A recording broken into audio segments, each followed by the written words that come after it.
안녕하세요. 저는 고려대학교 산업교육공학부의 DSB 연구실 석사과정으로 있는 허재혁입니다.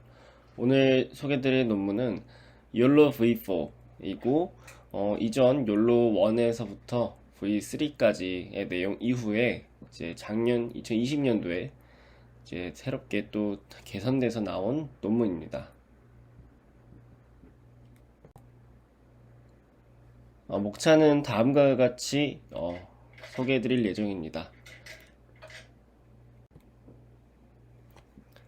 우선 욜로 V4에 대해서 간략하게 소개를 드리고 이제 시작을 하자면, 이제 욜로 V3가 나온 뒤로 이제 그 이후로도 굉장히 많이 딥러닝 쪽에서 컴퓨터 비전, 특히 이제 오브젝트 디텍션 쪽에서 굉장히 많은 기법들이 소개가 되었습니다. 뭐 예를 들면 모듈 형식의 어떤 추가적인 방법이라든지, 또는 로스 펑션에 대한 개선이라든지, 아니면 이제 학습 방식 좀 더 효율적으로 효과적으로 할 수 있는 다양한 전략들이 나왔는데, 이제 그러한 것들을 이제 굉장히 많은 실험을 통해서 어블레이션 스터디도 해보고 욜로 V3에 추가적으로 적용함으로써 조금 더 빠르고 정확한 모델로 개선을 하겠다라고 해서 나온 논문이 욜로 V4입니다.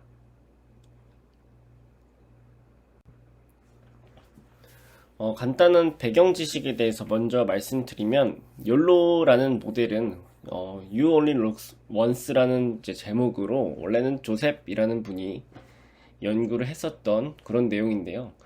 이분께서 이제 욜로 V1부터 V3까지 계속 좀 참여를 하시면서 주저 1저자로 이 논문의 이 모델에 대해서 계속 개선을 하셨었는데, 이제 이후에 욜로 V4에서는 참여는 안 했습니다. 그래서 다른 저자가 어, 새롭게 낸 논문이고요. 그래서 뭐 이제는 컴퓨터 비전 쪽에 연구를 하지 않겠다. 왜냐면은 뭐 군대에 대한 어떤 사용, 또는 개인적인 프라이버시에 대한 어떤 그런 문제 때문에 약간의 회의감이 오셨는지 이 컴퓨터 비전의 리서치를 더 이상 하지 않겠다라고 이제 작년 2월쯤인가 아마 트위터에 올리셨었어요. 그래서 그 뒤로는 이제 욜로 V4는 다른 분이 이제 참여하신 논문이고요. 그래서 욜로에 대해서 쭉 흐름을 보자면, 욜로는 맨 처음에 유니파이드라는 이름으로 원 스테이지 디텍션 모델로서 제안을 합니다. 그리고 굉장히 빠르다는 것을 장점으로 하고 싱글 GPU에서 이제 적용 가능한 모델로서 굉장히 좀 임팩트가 있었던 디텍션 아키텍처였습니다. 그래서 V2에서는 욜로 9000이라는 이름으로 좀 더 속도를 살짝 더 개선시키고, 그리고 성능도 높이면서 좀 더 일반화될 수 있게끔 했는데요. 이 9000이라는 이름처럼 9000개의 클래스 레이블에 대해서도 적용할 수 있도록 그런 여러 방법들을 개선한 게 V2에서의 내용이었고요. 그리고 V3는 당연히 속도와 성능을 더 높인 그런 아키텍처입니다. 그래서 여기서는 이제 피처 피라미드 네트워크 방법을 적용을 해서 기존에 이제 좀 문제점이 있었던 자금 물체에 대해서 적용을 잘 탐지하지 못했던 것들을 여러 개선하고, 그리고 다양한 뭐 예를 들면 그리드 셀 안에서의 어떤 또 다른 방법을 적용해서 모델의 성능을 개선한 그런 내용입니다. 그리고 올해에 이제 찾아보니까 이분께서 박사 학위 논문이 나오셨더라고요. 그래서 Practical Computer Vision이라는 제목으로 이제 박사 학위 논문을 이제 업로드를 하셨는데, 여기에 욜로에 대한 전반적인 내용이 흐름으로 잘 짜여서 작성이 되어 있으니까 혹시 관심 있으신 분은 한번 읽어보시면 좋을 것 같습니다. 그리고 저희 연구실 유튜버 지금 보고 계시는 것처럼 저희 연구실 유튜브 영상에도 이 욜로 V1부터 3에 대한 리뷰 영상이 이제 존재하는데요. 일단 리뷰 V1에서부터 V3까지 간략하게 전반적으로 설명한 저희 연구실의 박사과정, 박경찬 박사과정의 영상이 있고요. 그리고 최근에 이제 욜로 V3에 대해서 좀 더 디테일하게 리뷰 영상을 찍은 석박통합과정의 김정섭 석박통합과정의 영상이 있습니다. 그래서 그 영상들을 미리 먼저 참고를 하시고 이 논문 리뷰를 보시면 좀 더 이해하시기 좋을 것 같습니다. 그래서 이제 Related Works에 대해서 먼저 말씀드리면, 이제 디텍션에 대한 전반적인 이제 구조를 여기 앞에 있는 그림처럼 말씀드릴 수가 있는데요. 일단 대표적으로 크게 한 5가지로 나누어서 여기서 설명을 하고 있습니다. 이 본 논문에서 나온 피규어인데요. 첫 번째는 입력값, 그리고 두 번째는 백본, 그리고 넥, 덴스 프리딕션과 스파르스 프리딕션 이렇게 나누는데, 디텍션, 오브젝트 디텍션은 지금까지 이제 쭉 흐르는 계보를 보면 크게 2가지로 나뉩니다. 이제 원 스테이지 디텍션이 있고, 그리고 투 스테이지 디텍션이 있습니다. 원 스테이지 디텍션은 이제 백본에서 바로 넘어가서 이제 덴스 프레딕션을 통해 바로 해당 오브젝트의 클래스와 바운딩 박스를 함께 예측하는 것을 이제 덴스 프레딕션에서의 원 스테이지 디텍터라고 얘기를 하고요. 그리고 투 스테이지 디텍터 같은 경우는 여기서 뭔가 한 단계 더 걸쳐서 이제 예측을 하는 것을 이제 스파르스 프레딕션이라고 얘기를 합니다. 그래서 여기서 지금까지 많이 이 백본에 대한 어떤 아키텍처라든지 그리고 넥이라든지 헤드 부분에서 굉장히 많이 연구가 되어 왔는데요.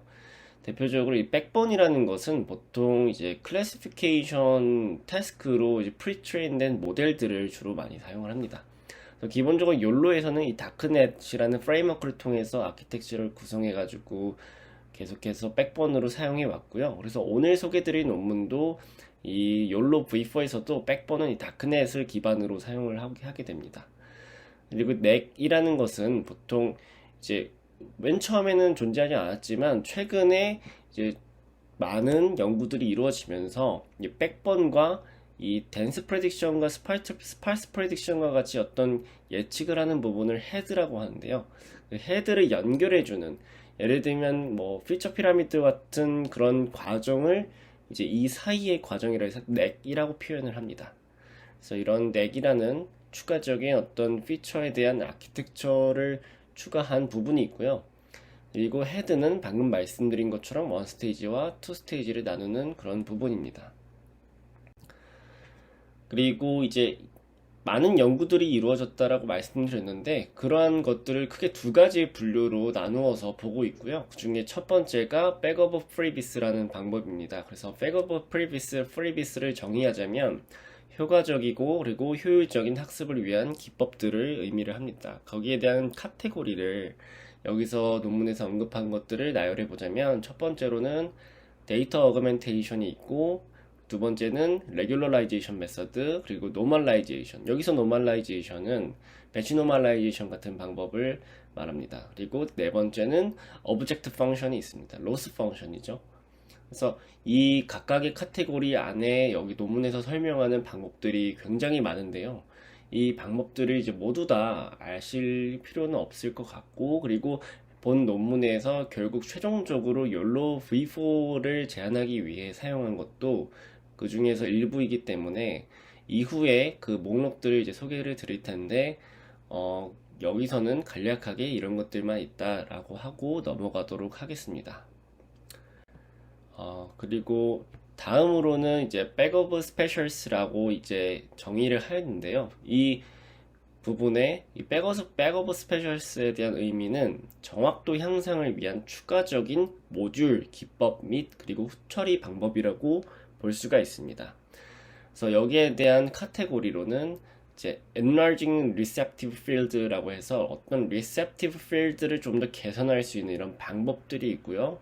그리고 두 번째로는 attention mechanism, 그러니까 attention을 적용하기 위한 추가적인 모듈들이 있습니다. 예를 들면 뭐 spatial attention 모듈 같은 방법이 있겠죠. 그리고 feature integration은 skip connection 같은 그런 과정을 말합니다. 그 외에도 이제 후처리라고 한다면 대표적으로 많이 사용했던 non-maximum suppression 같은 게 있겠죠. 그래서 이렇게 2가지 백오브 프리비스와 백오브 스페셜스에 대한 내용을 언급하고, 여기에 있는 여러 가지 기법들을 어블레이션 스터디를 통해서 조합을 찾아가지고 최적의 모델을 제안한 게 바로 욜로 V4라고 볼 수가 있습니다. 그래서 메서덜러지를 이제 말씀을 드리면, 욜로 V4 모델 구조는 크게 3가지를 목적으로 크게 얘기를 하고, 그리고 아래에서 표를 보다시피 여기서의 SCP-53 모델을 선택을 해서 백본으로 사용하게 됩니다. 그래서 여기서 하나씩 말씀드리면 우선은 작은 물체를 탐지하기 위해 더 큰 해상도의 이미지를 사용하도록 하였고요. 그래서 이전보다 조금 더 큰 이미지 해상도를 사용하는 것을 볼 수가 있습니다. 그리고 큰 해상도의 이미지를 다루기 위해서 더 많은 레이어로 더 큰 리셉티브 필드를 사용하도록 하였습니다. 그리고 세 번째로는 다양한 크기의 물체를 탐지하기 위해서 더 큰 캐파시티를 가지는 모델을 사용을 하였습니다. 이러한 것들을 만족하는 게 바로 이 두 번째 있는 SCP 다크넷 53인데요. 좀 더 큰 해상도의 이미지를 사용하고, 그리고 Receptive Field Size 자체는 Efficient.net의 B3보다는 작지만 그보다 일단 파라미터 수가 크기 때문에 보다 이제 캐퍼시티가 큰 것을 알 수가 있고, 그리고 플롭스가 더 높은 것을 알 수가 있는데, FPS를 보면은 한 장당 처리하는 그 프레임의 수가 굉장히 높은 것을 볼 수가 있습니다. 그래서 이렇게 플롭스가 크고 캐퍼시티가 큰데도 FPS가 높은 이유는 이 바로 SCP라는 방법을 적용했기 때문이다 라고 볼 수가 있는데요. SCP는 크로스 스테이지 파셜이라는 방법으로 이 SCP-net이라는 페이퍼에서 제안된 방법입니다. 그래서 보다 캐퍼시티를 늘리면서 효율적인 연산을 할 수 있는 그런 아키텍처 구조라고 볼 수가 있습니다. 그리고 이제 앞에서 이제 백오브 프리비스와 백오브 스페셜스에 대한 목록들을 간략하게 카테고리로 말씀을 드렸는데, 그에 대한 이제 자세한 기법들의 이름이 여기 서술되어 있는 식입니다. 그래서 여기서 앞에서 말씀드렸다시피 모든 것을 다 이제 욜로 V4를 사용하기 위해서 적용하진 않았고, 이 중에서 관련 페이퍼 내에서 미리 실험을 했던 것들을 제외하고, 또는 여기서 추가적으로 어블레이션 하기 위한 것들만 몇 가지 사용하고, 최종적으로 사용한 이제 방법들이 이 초록색으로 표시된 기법들입니다. 그래서 이 스위시와 스미시 같은 이제 액티베이션 펑션은 이제 스위시와 미시 같은 걸 사용했다 그러고, 이 스위시 같은 경우는 AutoML로 찾았던 그런 액티베이션 펑션이죠. 그 미시 같은 경우는 스위시에서 조금 더 개선한 그런 방법이고, 그리고 바운딩 박스 리그레션 로스를 쓰기 위해서는 맨 처음에는 MSE를 원래 썼었는데, MSE를 쓰게 되면은 단점이 이제 스케일에 굉장히 취약하다는 문제점이 있습니다. 그래서 오브젝트마다 스케일이 굉장히 크기가 다 다르기 때문에 큰 스케일에서의 MSE와 이제 작은 스케일이 오브젝트에 대한 MSE가 영향을 그 스케일마다 굉장히 크게 받기 때문에 안 좋았던 단점이 있었는데, 그걸 개선한 것이 바로 IOU죠. IOU는 이제 둘 간의 인터섹션, 교집합을 통해서 계산한 매트릭이라고 볼 수 있고, 이 매트릭을 추가적으로 계산한 게 뭐 G, 제너럴, 뭐 C, 그리고 D 뭐 이런 식으로 계산한 방법들이 있습니다. 그리고 데이터 어그멘테이션은 이제 컷아웃과 믹스업, 컷믹스가 있는데, 이 중에서 컷믹스라는 방법과 이 뒤에 소개드릴 이 논문에서 제안한 모자이크라는 어그멘테이션 기법을 사용을 하였고요. 레귤러라이제이션 메서드 같은 경우는 드랍 블락이라는 방법을 사용을 했습니다. 이 나머지 세 개에 대해서는 사용하지 않은 이유가, 이 드랍 블락이라는 페이퍼에서 이제 욜로 모델을 통해서 실험을 했을 때 드랍 블락이 굉장히 좋았다라는 것을 보였기 때문에 나머지는 굳이 어블레이션 스터디에 포함을 하지 않았다라고 하고요.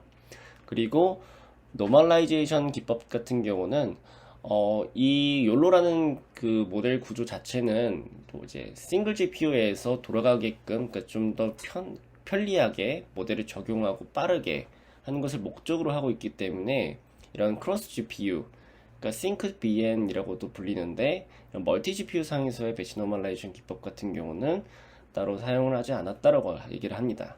FRN 뭐 이런 방법도 여기서는 굳이 크게 이제 어블레이션 스터디에 포함되지 않았고요. 그리고 CBN, 크로스 이터레이션 배치 노멀라이제이션을 조금 더 개선해서 이제 방법을 적용하였습니다. 그리고 스킵 커넥션 같은 경우는 앞에서 말씀드렸었던 이제 SCP 방법을 적용을 해서 사용을 하였다라고 합니다. 그리고 추가 적용 방법에 대해서 이제 본 논문에서 제안한 방법이 있는데요.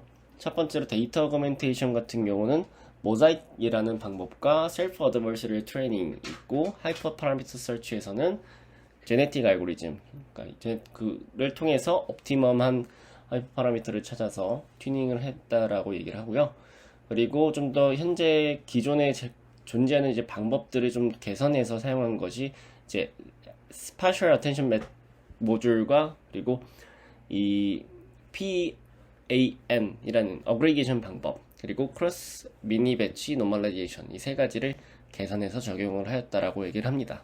하나씩 말씀드리면 모자익이라는 방법은 이렇게 이런 식으로 여러 가지 이미지를 붙여서 한 장의 이미지로 사용하는 것인데 이 방법을 사용하게 되면은 4장의 이미지를 한 장으로 보는 것이기 때문에 예를 들면 배치 사이즈를 4로 했을 때의 효과 같은 비슷한 효과를 볼 수 있다라고 얘기를 합니다. 그래서 좀 더 효율적으로 적은 배치만으로도 많은 이미지를 학습시키는 데 도움을 줄 수 있는 방법이라고 소개를 하고 있습니다. 이러한 방식의 모자익 방법을 사용했다라고 하고, 그리고 여기서의 셀프 어드버서리 트레이닝 같은 경우는 이제 어드버서리 어택 방법을 적용했다라고 얘기를 하는데, 어택을 통해서 어드버서리 이그젬플 만들고 그 이그젬플로 다시 트레이닝을 하는데 사용을 했다라고 하는데, 논문에는 사실 그거 이외에 구체적인 설명은 없었습니다. 그리고 이후에 어블레이션 스터디에서도 포함되어 있지 않아서 이 내용에 대해서는 간략하게 이 정도만 말씀드리고 넘어가도록 하겠습니다. 그 다음으로는 이제 스페셜 어텐션 모듈 원래는 이 위에 있는 그림처럼 기존 어떤 이미지 이제 가로 세로와 채널 사이즈를 이제 채널 단위로 해서 이제 맥스 플링과 에버리지 플링을 적용한 뒤에 이거를 하나의 차원 채널로 다시 컨볼루션을 통해서 계산을 하고 이 채널에 대해서 시그모이드를 쓰면 각 픽셀마다 0에서 1 사이의 값을 갖게 되죠. 그리고 이거를 원래 이미지 차원에 이제 곱해줘서 이제 멀티플리케이션을 해주면 어텐션이 적용된 셀프 어텐션이 적용된 그런 방법이 되게 됩니다. 근데 이거를 그 스파셜하게 보는 게 아니라 포인트 와이즈 단위로 해서 개선해서 사용을 하였다라고 합니다. 그리고 이 PAN 같은 경우는 기존의 피처 맵을 이제 더해서 전달하는 방식이었다면 여기서는 그냥 컨캣을 해서 전달을 하는 방식으로 수정을 하였다라고 합니다. 이렇게 한 이유에 대해서는 사실 크게 이유가 언급되어 있진 않았고요. 그래서 그냥 중요하지 않은 부분이라고 볼 수 있을 것 같습니다. 그리고 마지막으로 이제 크로스 미니 배치 노멀라이제이션 같은 방법은 여기서의 미니 배치가 논문에서 언급하는 게 조금 알고 있는 것과 다를 수가 있는데요. 왜냐면은 보통은 미니 배치라고 한다면 전체 이미지를 이제 다 한 번에 학습하기가 어려워서 보통은 이제 32 배치 사이즈 또는 16 배치 사이즈 이런 식으로 미니 배치 단위로 세는데 여기서의 미니 배치는 우리가 알고 있는 그 배치 사이즈를 또 나눈 것을 말합니다. 그래서 그것을 기존의 CBN 여기서 이터레이션 적용한 것이 아니라 미니 배치 단위로 배치 노멀라이제이션을 추가로 또 적용한 것을 이제 미니 배치 노멀라이제이션이라고 얘기를 합니다. 크로스 미니 배치 노멀라이제이션. 그래서 최종적으로 이제 욜로 V4에 그 사용된 것이 무엇이냐라고 한다면 이렇게 볼 수가 있습니다. 백본으로는 이제 CSP를 적용한 다크넷 53 모델이 적용이 되었고요. 그리고 넷게는 SPP 방법이 적용되었고, 그리고 PAN 방법을 적용하였습니다. 헤드는 욜로 V3에서 사용한 것과 동일한 것을 사용을 하였습니다. 그리고 백오버 프리비스와 백오버 스페셜스에 대해서는 백번 단위에서 사용된 것과 디텍션 단위에서 사용된 것을 이제 각각 이렇게 나눠서 볼 수가 있을 것 같습니다.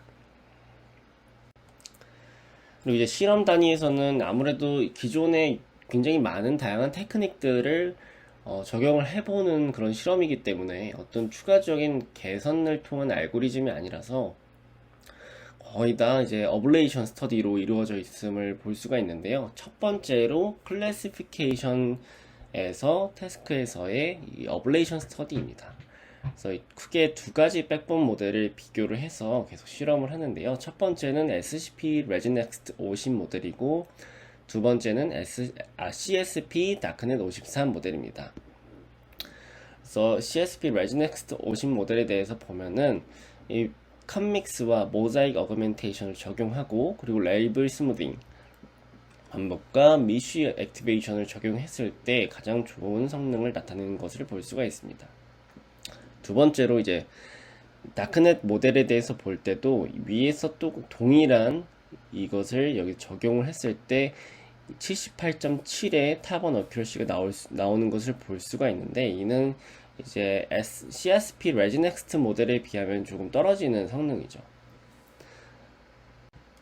그리고 다음으로는 이제 디텍션, 앞서서 봤던 이 레지넥스트, CSP 레지넥스트 50 모델을 백본으로 한 디텍션에 대한 성능인데요.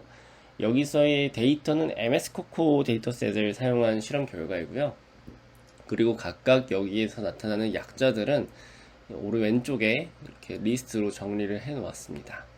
그래서 최종적으로 S와 모자익, IOU 스레숄드, 그리고 지네틱 알고리즘, 그 다음에 optimized anchor를 사용하고, 매트릭으로는 이 CIOU와 GIOU 이 두 가지를 사용했을 때 모두 성능이 동일하고 가장 좋은 것을 볼 수가 있습니다.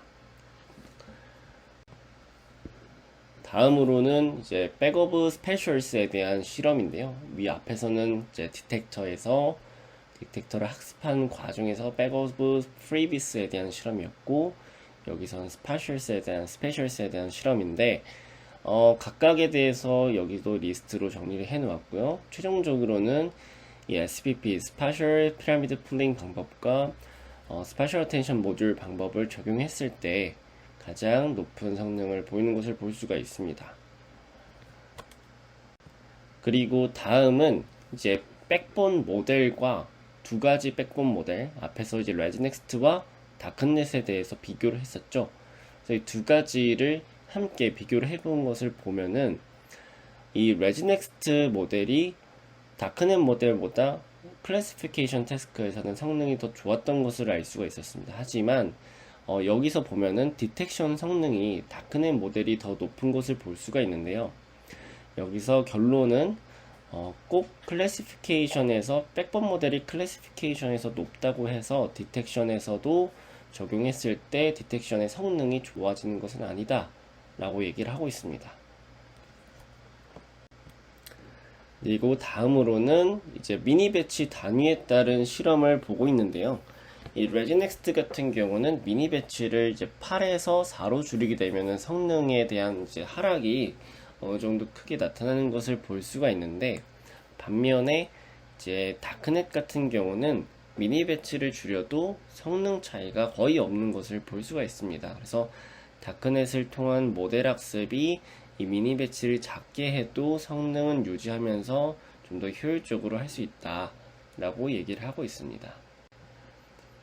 네, 여기까지가 이제 욜로 V4에 대한 모델 설명이었는데요. 그래서 결국에는 정말 다양한 많은 테크닉을 적용을 해보고 실험을 해보면서 어블레이션 스터디를 하고 최종적으로 나온 그런 모델을 욜로 V4로 사용한다고 볼 수가 있을 것 같습니다. 그래서 간략하게 결론을 두 가지로 요약을 하자면, 욜로 V3를 개선한 더 빠르고 정확한 모델이라고 볼 수가 있고요.